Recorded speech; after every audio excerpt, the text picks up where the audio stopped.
नमस्कार। मेरे शिव महापुराण के रसिक श्रोतागण, शिव महापुराण के पाठ्यक्रम को हम आगे बढ़ाएं इसके पहले कर लेते हैं शिव पार्वती की वंदना। श्री गणेशाय नमः। कर्पूरगौरं करुणावतारं संसारसारं भुजगेन्द्रहारं सदा वसन्तं हृदयारविन्दे भवं भवानी सहितं नमामि।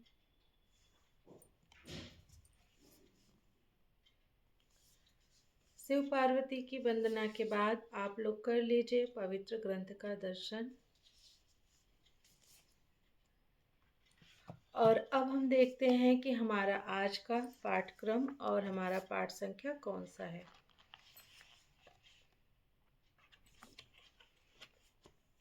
तो आज हमारा शिव महापुराण के रुद्र संहिता के सती खंड में अथा अष्टविंशो अध्याय पाठ का क्रम है और पाठ का नाम है दक्ष यज्ञ का समाचार पाकर एवं शिव की आज्ञा प्राप्त कर देवी सती का शिव गणों के साथ पिता के यज्ञ मंडप के लिए प्रस्थान।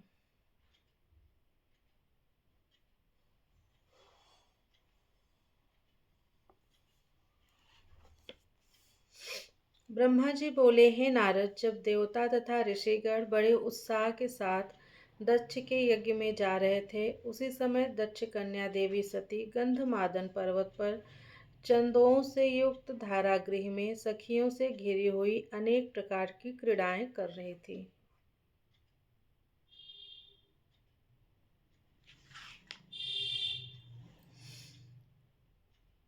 प्रसन्नतापूर्वक क्रीड़ा में लगी हुई देवी सती ने उस समय चंद्रमा के साथ दक्ष यज्ञ में जाती हुई रोहिणी को देखा और शीघ्र ही उससे पूछवाया। उन्हें देखकर सती जी अपनी हितकारिणी, प्राण प्यारी, सौभाग्यशालिनी, प्रिय तथा श्रेष्ठ सखी विजया से बोली। सती बोली, हे सखियों में श्रेष्ठ, हे मेरी प्राण प्रिय, हे विजय, जल्दी जाकर पूछो कि ये चंद्रदेव रोहिणी के साथ कहाँ जा रहे हैं। ब्रह्मा जी बोले, सती के इस प्रकार कहने पर विजया ने तुरंत उनके पास जाकर यथोचित रूप से उन चंद्रमा से पूछा कि आप कहाँ जा रहे हैं। विजया की बात सुनकर चंद्रदेव ने अपनी यात्रा का उद्देश्य आदरपूर्वक बताया और उन्होंने दक्ष के यहाँ होने वाले यज्ञ महोत्सव का सारा वृत्तांत कहा।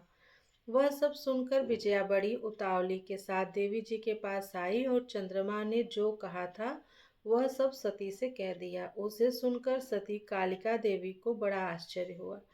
सोचने विचारने पर भी अपने यहाँ सूचना न मिलने का कारण न समझ पाने पर वे मन में सोचने लगी, दक्ष मेरे पिता हैं, वीरड़ी मेरी माता हैं और मैं उनकी प्रिय कन्या हूँ, परंतु उन्होंने यज्ञ में मुझे नहीं बुलाया। वे कैसे भूल गए और निमंत्रण क्यों नहीं भेजा।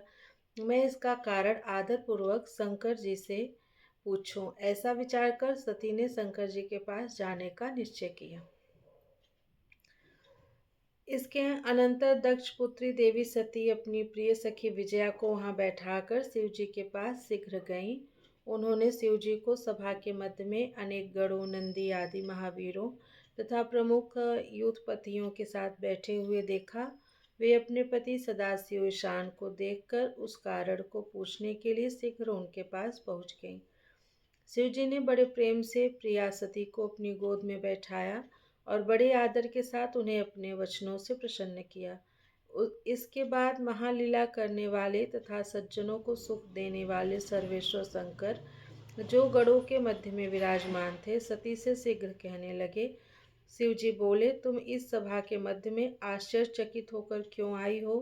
हे सुंदरी, कटि प्रदेश वाली, तुम इसका कारण प्रेम पूर्वक शीघ्र बताओ। ब्रह्मा जी बोले, हे मुनीश्वर, शिवजी ने जब सती से इस प्रकार कहा तो वे सिवा हाथ जोड़कर प्रणाम करके प्रभु से कहने लगी। सती बोली, हे प्रभु, मैंने सुना है कि मेरे पिताजी के यहाँ कोई बहुत बड़ा यज्ञ हो रहा है। उसमें महान उत्सव होगा और वहाँ देवता तथा ऋषि एकत्रित हुए हैं। हे देव देवेश्वर, पिताजी के उस महान यज्ञ में जाना आपको अच्छा क्यों नहीं लगा।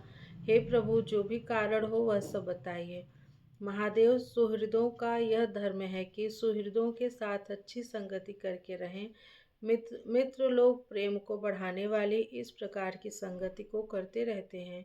इसलिए हे प्रभु, हे स्वामिन, आप मेरी प्रार्थना से मेरे साथ पिताजी के यज्ञ मंडप में अवश्य चलिए।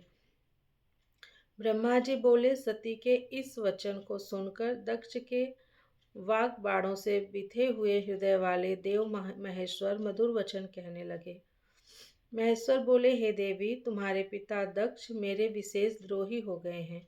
जो प्रमुख देवता, ऋषि तथा अन्य लोग अभिमानी, मूढ़ और ज्ञान शून्य हैं, वे ही तुम्हारे पिता के यज्ञ में गए हुए हैं। हे देवी, जो लोग बिना बुलाए दूसरे के घर जाते हैं, वे वहाँ अनादर ही पाते हैं, जो मृत्यु से भी बढ़कर होता है, चाहे वह इंद्र ही क्यों न हो। बिना बुलाए दूसरे के घर जाने पर लघुता ही प्राप्त होगी, और फिर दूसरे की बात ही क्या, ऐसी यात्रा अनर्थ का कारण बन जाती है। इसलिए तुमको और मुझको तो विशेष रूप से दक्ष के यज्ञ में नहीं जाना चाहिए। हे प्रिय, यह मैंने सत्य कहा है। मनुष्य अपने शत्रुओं के बाण से घायल होकर उतना व्यथित नहीं होता जितना अपने संबंधियों के निंदा युक्त वचनों से दुखी होता है।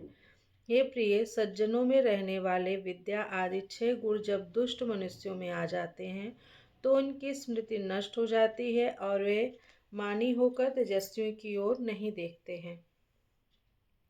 ब्रह्मा जी बोले। महात्मा महेश्वर के इस प्रकार कहने पर सती वाक्यवेत्ताओं में श्रेष्ठ भगवान शंकर से रोष पूर्वक कहने लगी। सती बोली, हे शंभु, हे अखिलेश्वर, जिनके जाने से यज्ञ सफल होता है, उन्हें आपको मेरे दुष्ट पिता ने आमंत्रित नहीं किया है। हे भव, उस दुरात्मा दक्ष के तथा वहां आए हुए संपूर्ण दुरात्मा देवताओं तथा ऋषियों के मनोभावों को मैं जानना चाहती हूँ। अतः हे प्रभु, मैं आज ही अपने पिता के यज्ञ में जा रही हूँ। हे नाथ, हे महेश्वर, आप मुझे वहां जाने की आज्ञा प्रदान कीजिए। ब्रह्मा जी बोले। उन देवी के इस प्रकार कहने पर सर्वज्ञ, सर्वद्रष्टा, सृष्टिकर्ता एवं कल्याण स्वरूप साक्षात भगवान रुद्र सती से कहने लगे।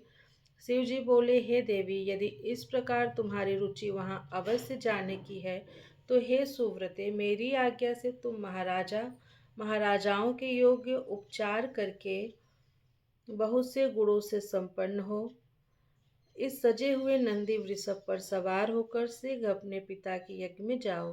तुम इस विभूषित वृषभ पर आरूढ़ हो। तब रुद्र के इस प्रकार आदेश देने पर सुंदर आभूषणों से अलंकृत तथा सब साधनों से युक्त हो देवी सती पिता के घर की ओर चली।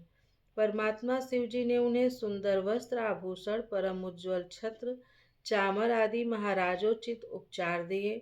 भगवान शिव जी की आज्ञा से 60,000 रुद्रगण भी बड़ी प्रसन्नता और महान उत्साह के साथ कौतूहल पूर्वक सती के साथ गए। उस समय वहां यज्ञ में सभी ओर महान उत्सव हो रहा था। वामदेव के गणों ने शिव प्रिया सती का भी उत्सव मनाया। महावीर तथा शिवप्रिय वे गण कौतूहलपूर्ण कार्य करने तथा सती और शिव के यश को गाने लगे और बलपूर्वक उछल कूद करने लगे। जगदम्बा के यात्रा काल में सब प्रकार से महान शोभा हो रही थी। उस समय जो सुखद जय जयकार आदि शब्द उत्पन्न हुआ, उससे तीनों लोग गूंज उठे।